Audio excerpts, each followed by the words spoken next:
Assalamualaikum anak Umi. Good morning. How are you today? Apa kabar anak Umi hari ini? Alhamdulillah, semoga anak Umi dalam keadaan sehat ya. Nah, hari ini kita kembali belajar ya nak. Setelah 1 minggu kemarin kita telah mengerjakan modul. Nah, hari ini kita belajar PAIK anak. Pada pertemuan sebelumnya kita telah belajar mengenai kisah dari Nabi Ayub. Nah, pada hari ini kita akan belajar mengenai meneladani kesabaran dari Nabi Ayub alaihissalam.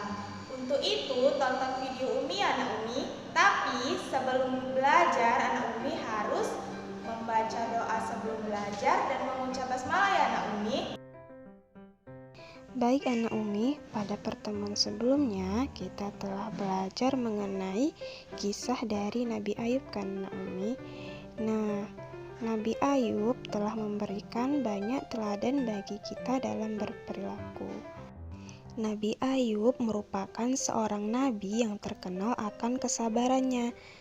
Meskipun mengalami begitu besar ujian dan cobaan, namun tak sedikit pun Nabi Ayub mengeluh.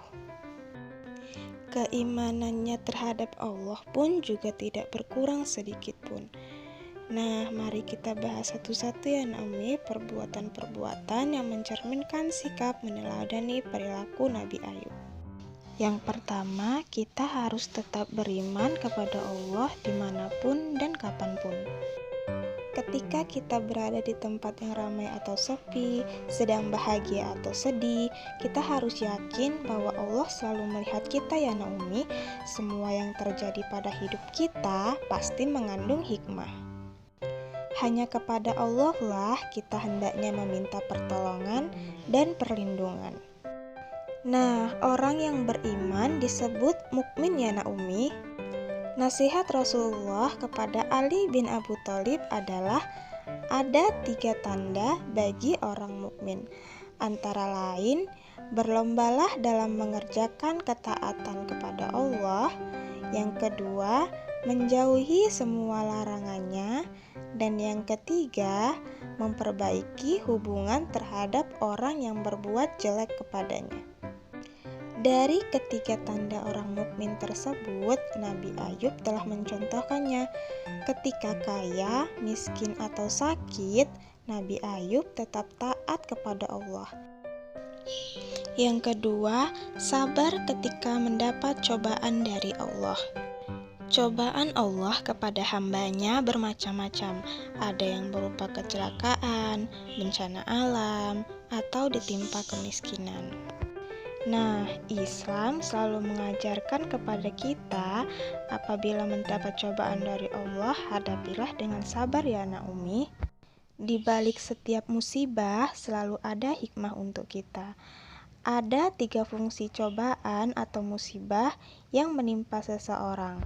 Yang pertama, apabila cobaan atau musibah terjadi kepada orang baik yang suka beribadah, maka hal itu sebagai ujian dari Allah.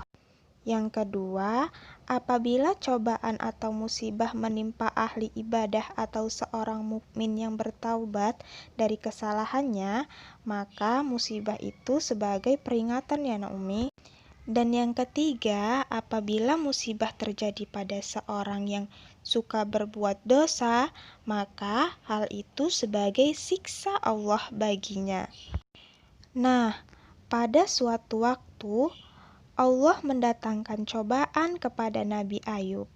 Anak-anaknya meninggal, ribuan binatang ternaknya mati diserang penyakit. Sekujur tubuhnya digerogoti ulat kecuali akal dan lidahnya. Dengan sabar, Nabi Ayub menerima ujian itu.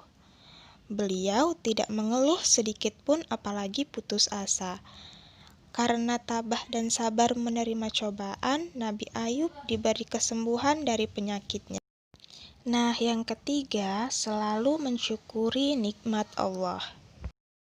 Kita harus selalu bersyukur ya Naomi, baik mensyukuri nikmat-nikmat yang telah diberikan Allah kepada kita. Nah, hal tersebut mencerminkan sikap meneladani dari perilaku Nabi Ayub. Allah telah memberikan nikmat yang begitu besar kepada kita, maka sudah sepantasnya lah kita berterima kasih atas semua nikmat yang diberikan oleh Allah ya Nak Umi.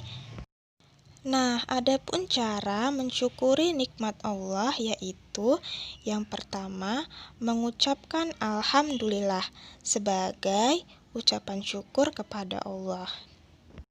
Yang kedua, melaksanakan perintah dan menjauhi larangan Allah ya Nak Umi.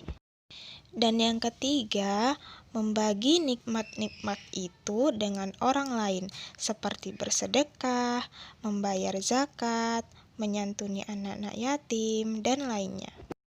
Nah, kita harus meneladani perilaku Nabi Ayub ya Nak Umi. Nabi Ayub memanfaatkan hampir seluruh kekayaannya untuk membantu orang-orang lemah, fakir miskin, orang tua, dan janda-janda miskin. Mereka semua sangat membutuhkan bantuan dari kita ya Nak Umi. Karena itu kita tidak boleh merasa berat saat membagi rezeki kita kepada orang lain. Baik anak-anak Umi, sampai di sini dulu lah pembelajaran kita hari ini ya Nak. Umi tutup. Assalamualaikum warahmatullahi wabarakatuh.